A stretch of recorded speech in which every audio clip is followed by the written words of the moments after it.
Namaste, Jai Hind and festive greetings, ladies and gentlemen. It's a festive week and that's why you see me coming off, not in the traditional take 3 attire. So I must say that right at the top. But this is also a very special edition because we have a special guest with us. Palki Sharma Upadhyay, Managing Editor, First Post is with us. With, of course, the usual suspects, Zaka Jacob, Managing Editor, CNN News 18 and Rahul Shivshankar, Consulting Editor here with the News 18 Network. And what we're going to talk about is got nothing to do with India, but it's got to do a lot with a nation whose elections will decide what happens in its equations with India. Perhaps. There's been so much drama also already in the run-up. WAPO has Washington Post has its editorial board resigning because they will not endorse. Jeff Bezos is saying, let's just say balance. What's all this going on?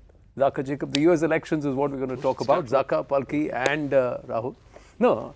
We stick to some traditions. We'll start with you and then we'll bring her here. Okay. Well, look, it's a very close election. It's probably the closest election in a generation, closest election since Bush v. Gore. And I think a lot is at stake. I think what you're seeing is really a sort of America at this inflection point. They need to decide which way they're headed, not just for the next 4 years. I think this election will decide which way the country is headed for maybe the next decade. It's not just for political issues. Of course, there's immigration, there's economy, there's abortion, there's a whole bunch of political issues. But I think even on a cultural plane, this election in many ways will decide the direction of America. And obviously that has down the road consequences for every country in the world. There are 2 wars happening right now. The next president is of immense consequence in what happens to the trajectory of those 2 wars. It's hugely important and consequential for India, depending on who is the next president. If Trump is president, how does that affect India? If Harris is president, how does that affect India? And if Harris wins, which right now looks, a little more difficult than it was, let's say, a month ago or a couple of months ago, she will be making history as the first woman president of the US. So it is a very, very consequential election. Yeah, but the tides seem to have changed, turned, Palki. And interesting, people are asking, kaun jeet raha hai? And they say, what do you mean, Mahayuti or Mahaghadi? And they say, no, Trump and Biden. So that's how much a conversation point it is. Yes, your thoughts? And given the experience that people who predict election results have had in the recent past in India and elsewhere, it's going to be hard to stick your neck out. But at this point, like Zaka said, that the lead that Kamala Harris had overall nationally has shrunk. And if you look at multiple polls, the swing states still remain extraordinarily tight. But overall, the national lead, and according to, I think, the Wall Street Journal, Trump is polling ahead. So it is very tight. The interesting point is that the gap between Trump and Hillary Clinton was much wider in 2016, and she was way ahead, and yet he won. So this time it's going to be, and we're seeing a lot of variables here. The early voters are going in much bigger numbers. So I think that Trump has, in a way, swayed the conversation to his advantage in the last What's the difference between the Trump of 2016 and the Trump of 2024? He sounds more obnoxious. I think he knows that he's been there, he's done that, and he can do it again. He knows the game, he knows how to run the system, he is more experienced. So yeah, and the Trump of 2024 looks better poised than the Trump of 2016 did, I think. Why is the average person on the street conversation who understands even or following a semblance of what is happening in the US says, Trump आएगा तो India के लिए better है? I believe that it's a barometer that will test America's commitment to democratic, social and economic progressivism. Okay, it's very simple. I think that's the point that Zaka was sort of starting off. That is that will American government and state play a bigger and more intrusive role in people's lives? Already, the abortion debate seems to suggest that the American state wants to play a very intrusive role when it comes to women and their role in society. Will the polity become more illiberal with the way the conversation is, shaping up as Mr. Trump is shaping it? If they get any more illiberal, because it's That's just right. a two-party system, and they're. What about the march towards gender equality? I was watching a fascinating discussion just the other day with Fareed Zakaria and somebody that you put on 8 o'clock, and it was fascinating because they were talking about 2 definitions of what is now to be a man in America, right? So there's the liberal definition, and there is the liberal Republican definition, then there is the hardcore Trump Hulk Hogan definition. The so it's very interesting. MAGA definition. Yeah, MAGA exactly. definition, yeah. is America ready for a woman to lead it? And I was talking to my wife, who happens to be an American and a journalist, and she said for her, this election is really about reframing misogyny in American society. There's a deep strain of misogyny. Miss Clinton, that is, lost because she was a woman. Here, what do you have? You have an Asian African American woman, a minority within a minority.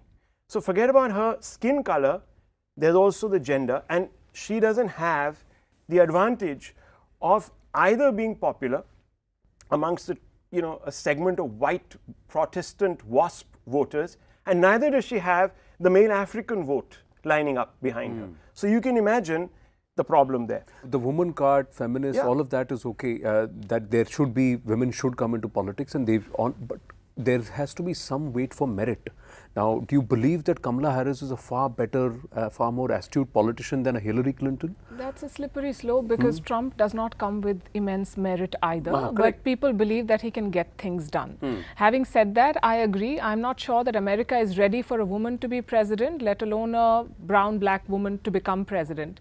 And this whole pitch that that the Harris team has come up with, the threat to democracy, is the worst idea, because that is not something that resonates with people at a time when there's a cost of living crisis, at a time when they're looking at more existential issues that affect them on a daily basis. Multiple polls have shown that this pitch comes at the bottom after immigration, after your economy, after the whole alien thing, abortion. It is at the bottom, and this is what they're leaning on, and that's not a great. So to answer your question, yes, merit does count, and I think Americans have two bad choices, honestly. True, but I'm also. Can I? Yeah, go ahead. One of the first thing you said is you don't think America is ready for a woman president. Why? Because look at what Trump stands for, right? And he's talking about the whole Puerto Rico debate and the kind of statements, racist. And yet you had to bring in a Barack Obama to tell the Hispanics and the black men to come out and vote. So the debate today is not whether they will vote, whether they will come out and vote at all or sit out of this election. And that says a lot about a community that is clearly being villainized by one of the contenders. For this nation to hold sway over the entire world's discourse, be it trade, be it power, be it across, if you look back at its own societal progression, they call themselves liberal, they call themselves land of the free, home of the brave, etc., but are they really land of the free, home? That's another question. The other thing is this politics. To what changed between Biden stepping out, Kamala Harris coming in, overnight, the alphabet to everyone else backing Kamala Harris, she's running up the numbers, and now suddenly Trump. What changed is obviously, Biden was clearly not in a position either physically or mentally to run this country or the responsibilities that come with it. I think that was very apparent. He was in a state of advanced cognitive decline. And that's very apparent. But that's been for a while, no, Zaka. But Yeah, they didn't fair change enough. him away. Why did look, they wait till the late? He won the nomination process, yeah. and generally, nobody gives up power, even if you're 81. Correct. He won the nomination process, but I think the debate really sort of did him in, and he realized that, look, I'm not in a position to go through this hellhole, this grind of the campaign. So he stepped down. Now, whether Harris was the best candidate or not, that's a debate. That's a fair debate to have, I don't think. But I think that's water under the bridge. She is the candidate of the Democratic Party. In terms of, is America ready for a woman president? I wish it were. Yeah. I really wish it were ready for a woman president. Not because of anything else, but simply because of the fact that, today, I think almost a third of Congress members, both in the Senate and in the House, are women. So I think, deservedly so, America should have a woman commander-in-chief. Again, the question is Harris the best candidate for it? I don't know. That's something we'll know on November 5th, what I'm trying to hopefully. tell you, ask you guys, all of you, is that compared to the Republicans and the Dems there, the Dems seem to have a better narrative to speak about, and especially with what happened with the Capitol being invaded and all of that, and Trump going out and crying and bickering, and nobody wanted Trump, and everybody was busy abusing him, saying anybody but him. But today he's got the numbers on his way. So where did the Dems go wrong? What is it that they didn't do right over the last 5 years? And or is it just the same principle that it's very rare that America repeats its party, and in a two-party system it keeps flip-flopping? That's not happened. In the past there have been successive terms. Obama's had 2 terms consecutively, Bush had 2 terms consecutively, Reagan had 2, Clinton had 2. No, I think the economy, again, this is the dichotomy, right? The top line numbers all suggest that the economy is on steroids. I mean, the stock markets are at record highs, job numbers are at record highs, but the average American is not feeling that. The average American feels worse off today economically than 4 years ago. The first thing they say is grocery bills, fuel costs. These have all gone up. And I think ultimately all elections are about that. I mean, there are, even in India, you can talk about caste and religion and all of that. Ultimately, I think people vote for whether they are better off today than they were. Whether they feel better off, Yeah. whether they are better off or not. For you, what are you watching in this election? Geopolitically, I think this election is going to be very, very consequential, because look at the larger picture here. You have a China that is rising and that wants to replace the Americans. You have a Russia that is engaged in a war and is also supporting anti-American forces in West Asia.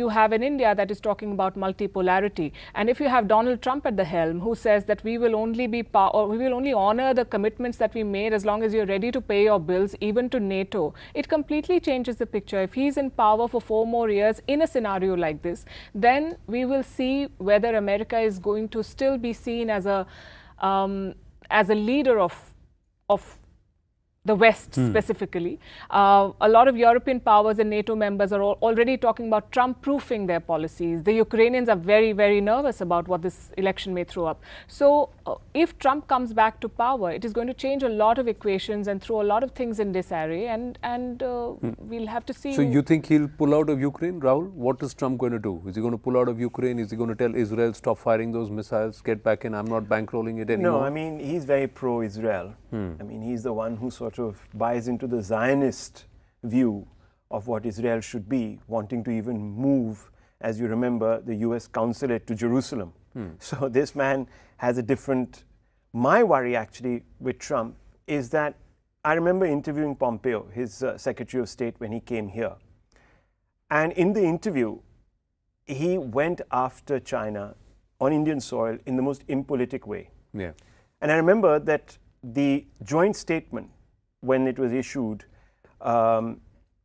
when Trump had come, was a little more sort of sober in the way China was referenced, if you remember. No names were taken, etc. So I was a bit shocked by this complete disconnect. My worry is, if Trump, to try and boost his sort of credentials, nationalistic credentials, goes hammers and tongs against China, it'll be a worry. The second problem with him is tariffs. He's going to definitely ramp up tariffs. And that's going to have a horrible impact on us. I was reading Shaktikanta Das's interview to CNBC TV18, where that's the biggest fear right now. A Trump presidency would mean 3 or 4 things economically, which will have a cascading effect on what is known as the global south. But let me ask you, If I may just add a point here, a lot of what Trump says does not always reflect in his policy on the same scale. For instance, with Israel, while he is completely, in Netanyahu's camp, he is the one who got the Abraham Accords done. Right? Yeah. And even with the North Koreans, he said rocket man and crazy, and my button is bigger than his, and it works. And then he went and had 2 summits with him. Yes. So he No, somewhere is Trump the hardcore businessman? Does he realize that economics actually works, and let's try and get working, let's try and do business with each other rather than fight wars? He may talk a lot in hyperbole, but I'm just asking. Very quickly, just to wrap out of that, I just feel that I don't want a situation where a transactional president like Trump dealing with India asks us to choose positions. PM Modi said that this is not the era for war. Yeah. No nation, no continent, nobody can actually afford war in the long time because it hurts both everyone. Trump didn't start a war, but he didn't end one either. It was Biden who ended the He was the Afghan first war. one who said that we need to get out of Afghanistan. That's true. So But he was he the one. He didn't- said, he didn't end it. and he cleared the grounds for it, and Biden made a hash of America getting out of Afghanistan, true, however but it was. at least he pulled out. I'm just asking you, do you see a change in his outlook in terms of the way he may be brash, he may be whatever it is to his constituency, he knows how to play that game. But in terms of an acumen, in terms of thought process, let's assume that he's got his nose ahead in this and he's going to be back in the White House. Do you believe that his policy, his economic policy, his outlook, geopolitical outlook has evolved, or perhaps there is a better set of advisors who's sitting next to him or telling him this is how you need to play this game? In fact, I think it's the contrary. It's the contrary. I think he might be beset with worse advisors. Worse advisors. Okay. I don't Why? think the current crop, compare with a John Kelly or a Mark Miley, because those were decorated four-star generals. Look, the most consequential thing for him immediately after he becomes president, if he becomes president, is to try and end the two wars. On the Ukraine war, he has said, you could call it, bravado or whatever, campaign bluster, that he will end it in 24 hours. Now, how he's going to do that, we don't know. He can cut off American funding, but that's not going to sell. Forget about the Ukrainians. That's not going to sell in London or in Paris or in Berlin.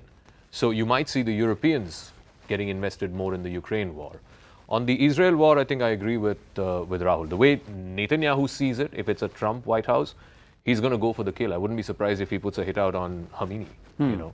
He will want to use this as an opportunity, as a license to completely go for the kill. Whereas if it's a Harris presidency, I think she will put more pressure on Netanyahu. On the Ukraine front, I think it'll be a continuation of the Biden policy. See, as far because as this the Ukraine, war is this concerned. backing Ukraine without arriving at a solution. See, if you continue this war, the only nation that's going to bleed physically is Ukraine. The nations that are going to bleed economically include Ukraine, Russia, America, all of Europe. Now, Europe is still buying its oil. Now, today's data also shows Europe is the second largest buyer or exporter or importer of oil from India, finished. And where is the oil coming from, which India is processing, sending? It's coming via Russia. It's coming from Russia. The Ukraine war is being viewed as an existential thing in Europe.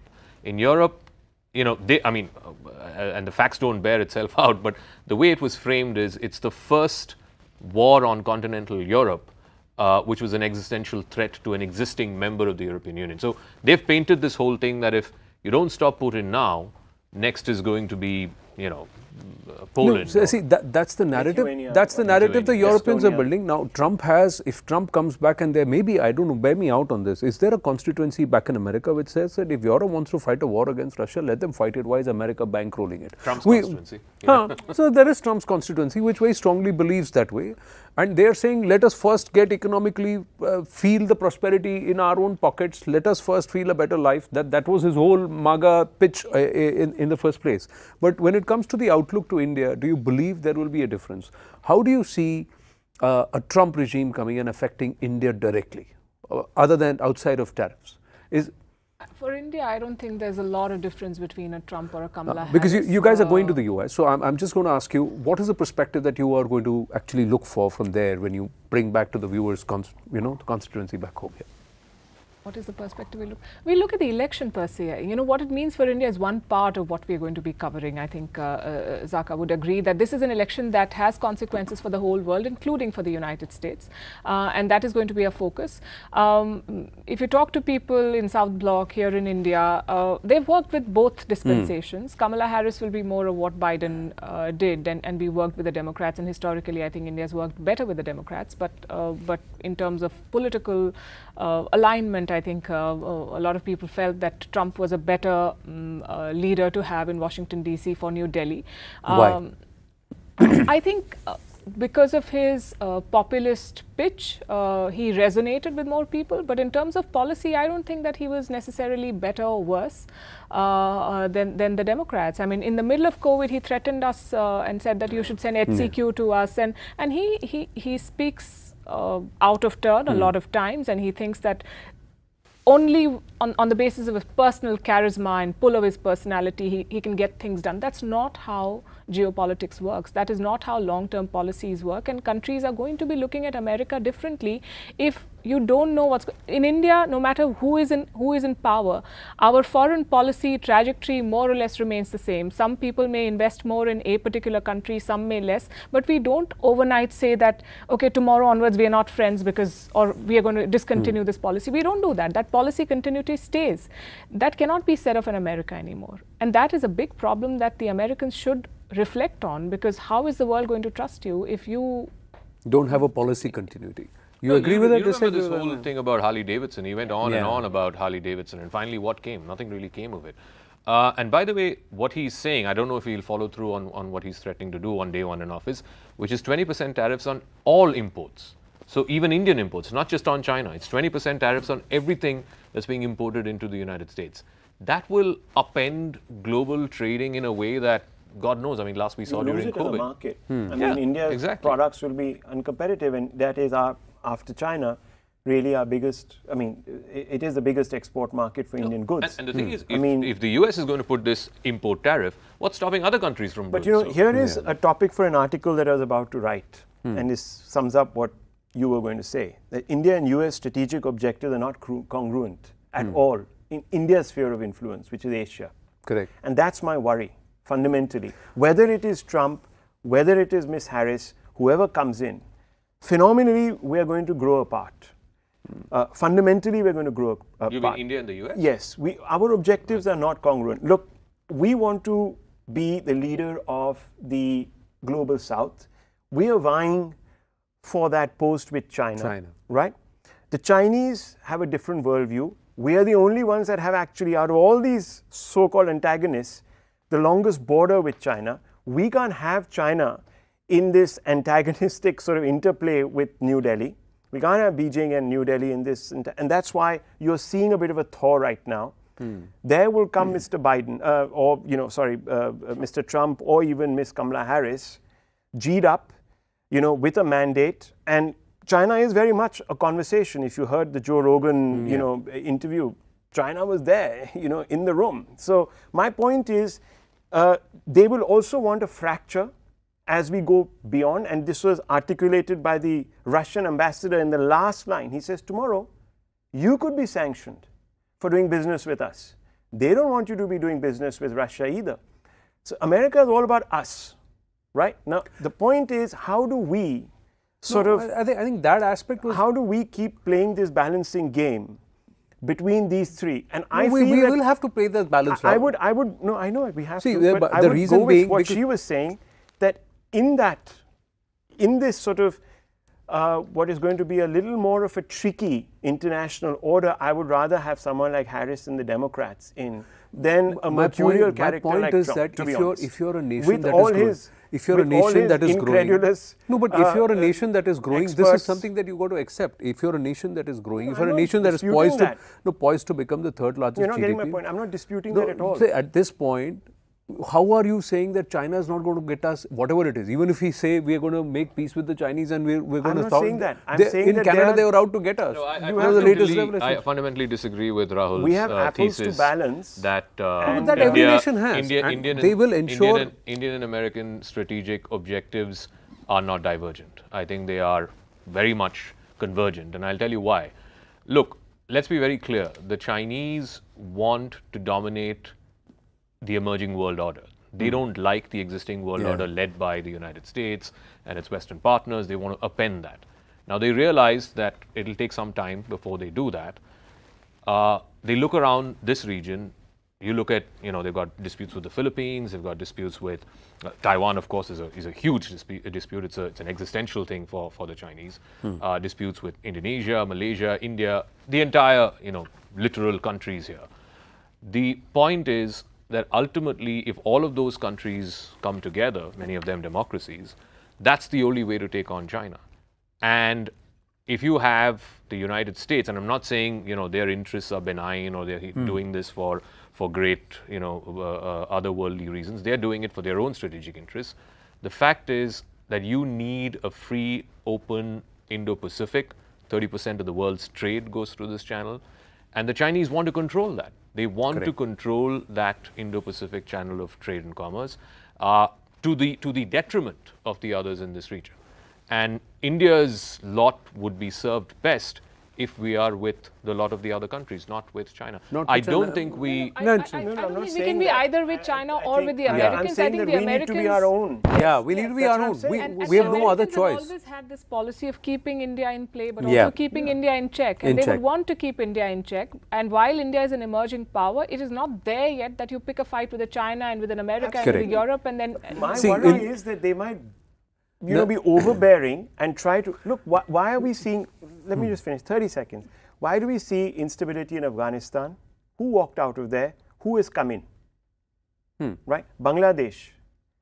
If it was all about securing India's interests and securing democracy, Americans wouldn't have taken these decisions. Myanmar, why Correct. is it such a See, why is it such a problem?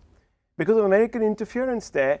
There's Chinese play, there's American interference. Look at all there- the other countries, We're Rahul. saying, that's what I'm Nepal, saying. Sri They are Lanka, doing it everywhere. Maldives. They will It's continue. not I the think we're all Americans who saying the are same doing thing. regime change there. My only I think we're saying the same thing. In fact, you've leapt 3 steps ahead by saying no. I'm always 3 steps I ahead of actually- you. I actually fundamentally believe that India is trying to chart an independent course for itself.